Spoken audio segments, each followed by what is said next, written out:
오늘의 사연을 시작합니다. 안녕하세요.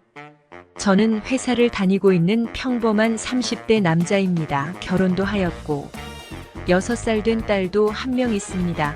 아내는 동갑내기로 직장인입니다. 몇 년 전 해외 지사로 발령이 나면서 현재 캐나다에서 살고 있습니다. 아내가 처음 해외 지사로 발령이 나면서 같이 나가려고 많은 고민을 하였습니다.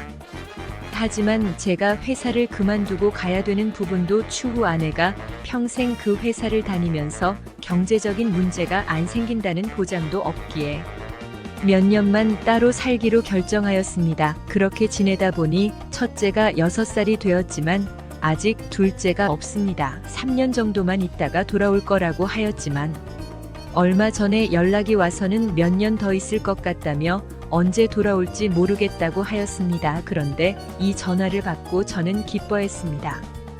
그 이유는 바로 처제 때문입니다. 아내가 캐나다로 가기 전까지는 처제가 아내 회사 내에 있는 어린이집을 다녔기에 둘 다 직장 생활을 하였어도 큰 문제가 없었습니다. 하지만 아내가 캐나다로 가면서 다른 사회 어린이집으로 옮기게 되었고 당장 등하원이 문제가 되기 시작했습니다. 육아 도우미분들을 알아보았지만 뉴스에서 나오는 수많은 아동학대 사건을 볼 때마다 너무 걱정이 되었습니다. 아내 역시도 많이 걱정이 되었는지 저에게 처제랑 같이 사는 것을 제안하였습니다. 처제는 집에서 글을 쓰는 프리랜서 작가입니다. 그런 처제가 저희 집에 들어와서 같이 살면서 아이 등하원 및 육아를 맡아주면서도 간단한 집안일까지 해준다면 저도 편하고 좋지 않겠냐고 하는 것이었습니다. 그러면서 가족이다 보니 아이를 맡기기에 걱정도 줄고 믿음도 간다는 것이었습니다. 그래서 아내가 처제에게 의견을 물어보았는데 어차피 새벽 시간에 주로 글을 쓰기에 낮에는 시간이 괜찮다고 하였답니다. 또한 같이 살면 월세도 생활비도 아낄 수 있으니 좋아한다고 하였습니다. 게다가 결혼 초에 6개월 정도 처가살이를 했기에 처제와 같이 사는 것에 대한 불편함도 없습니다. 이렇게 아내가 캐나다 가기 2주 전부터 처제와 같이 살기 시작했습니다. 아내도 2주간 휴가를 쓰면서 처제랑 이것저것 준비도 하고 가르쳐 주는 것 같았습니다. 그래서 현재까지 처제 딸저 이렇게 셋이서 한 집에서 같이 살고 있습니다. 처제와 많이 친해지면서 딸과 함께 셋이서 같이 마트로 가면 사람들이 저희를 가족 또는 부부로 오해하는 사람도 많았습니다. 저 또한 처제랑 지내면서 가끔 아내처럼 잔소리를 하고 딸을 챙겨주는 것을 볼 때마다 진짜 부부 같고 결혼 생활을 하고 있는 듯한 기분이 종종 들었습니다. 한동안 제가 업무량도 늘어나고 진급 시즌도 오면서 좀 예민하게 지낸 적이 있습니다. 그러면서 별것도 아닌 문제를 가지고 처제에게 불같이 화를 내었습니다. 처제에게 나중에 사과를 하려고 하였지만 적절한 때를 놓쳤습니다. 그렇게 처제에게 미안한 마음을 가지고 지내던 중이었습니다.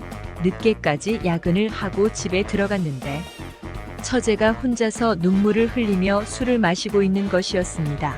너무 놀라서 처제 옆에 앉았습니다. 술을 따라주면서 무슨 일이 있냐고 물었지만 아무 말도 하지 않았습니다. 지난 그 일이 생각나서 너무 미안하다며 사과를 하려고 했는데 타이밍을 놓쳤다고 솔직하게 말을 하였습니다. 하지만 처제는 오히려 자기가 더 미안하다며 용서해달라고 하였습니다. 그렇게 같이 술을 마시며 처제의 넋두리를 들어주고 있었습니다. 글을 쓰는 작가라서 그런지 감수성이 아주 풍부했습니다.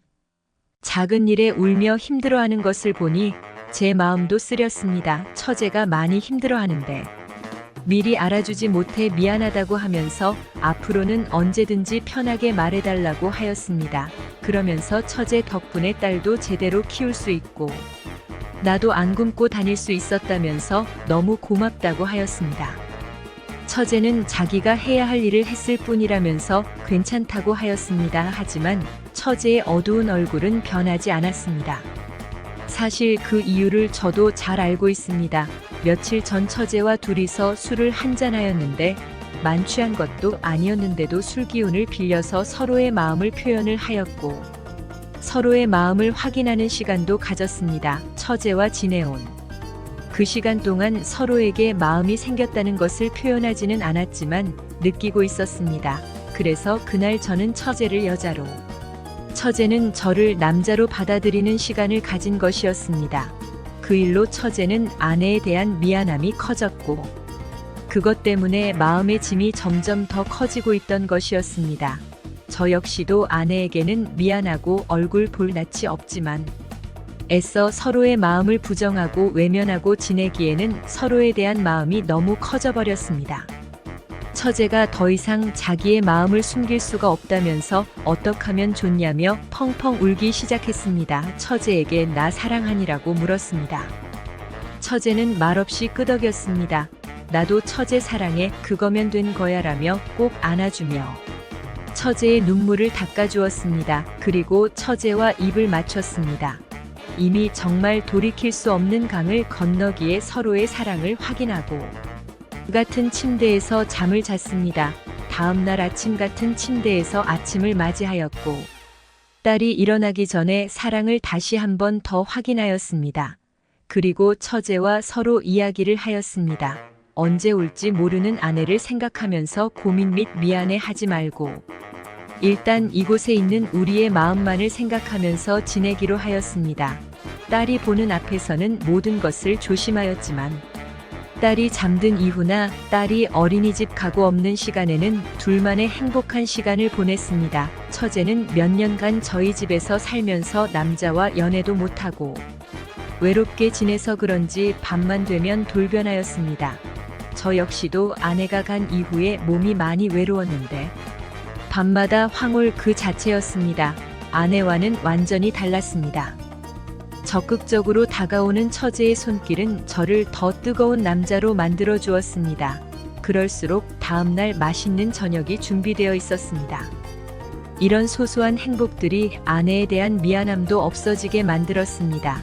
가끔 딸을 본가에 맡기고 연차를 쓰고 처제와 영화도 보고 맛있는 것도 먹으며 데이트도 하였습니다. 가끔씩 드라마나 영화를 보면서 저희와 비슷한 상황이 나오면 처제와 많은 고민으로 걱정이 되기도 합니다. 앞으로 이렇게 서로의 사랑을 더 키워나간다면 나중에 아내가 돌아왔을 때 문제이고 아내와의 문제가 잘 해결이 된다고 할지라도 딸은 어떻게 설명을 해줘야 할지도 문제이고 양가 부모님께는 어떻게 말씀을 드려야 할지도 문제입니다. 아내가 캐나다에서 바람이 나서 먼저 저에게 이혼을 하자고 연락이 오는 건 불가능한 일이겠죠. 앞으로 처제와의 관계를 어떻게 해야 할까요?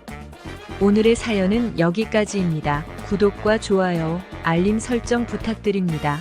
긴 글을 읽어주셔서 감사합니다. 눌러주세요.